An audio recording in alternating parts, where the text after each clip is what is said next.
In Cagayan, in Claveria. Where's that? Movement, electric cooperatives. Yeah. So he handled actually the whole of Mindanao.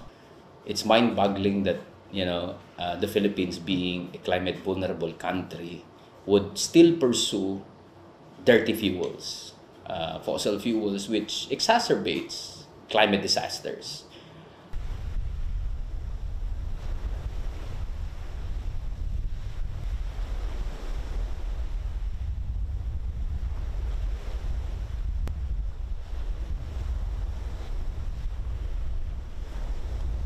Hiram namin sa mga kamag-anak, hindi mo kami makaluto dyan. Tapos sa bayan, gano'n. Sa Kalamaki, dito din sa... Kami ay masaya. Dahil masagana kami naghahanap buhay, kumikita, kapapag-aral ng mga anak, nakakasuporta ng pamilya namin pa nagkakasakit. Ayun yung aming sinasabing hindi pinasasalamat namin sa Diyos yun. Pero sa panahon ngayon, talagang wala.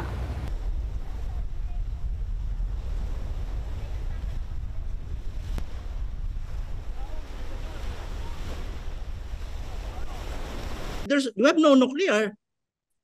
We cannot go back to coal.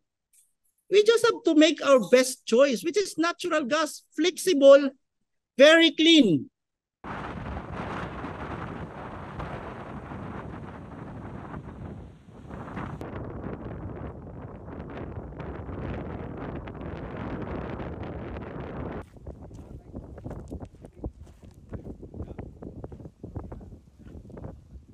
This also produce bloom.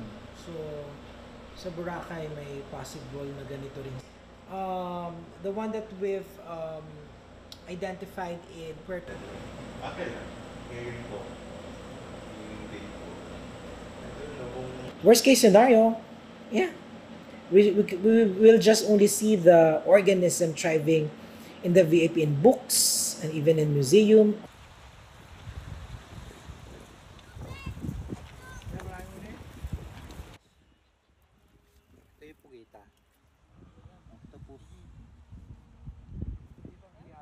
Kanina ka lang umalis ko.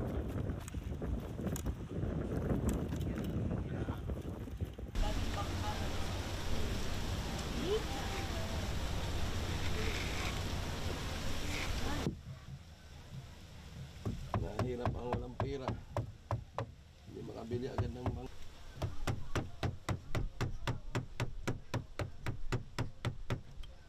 Maigpit na ang kanilang kwan doon sa kanilang military harassment.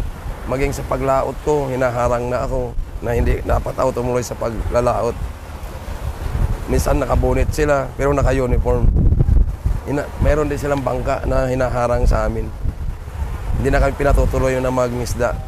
Dahil kung tutuloy daw kami, may mangyayari sa amin. Hindi, nauwi na lang kami.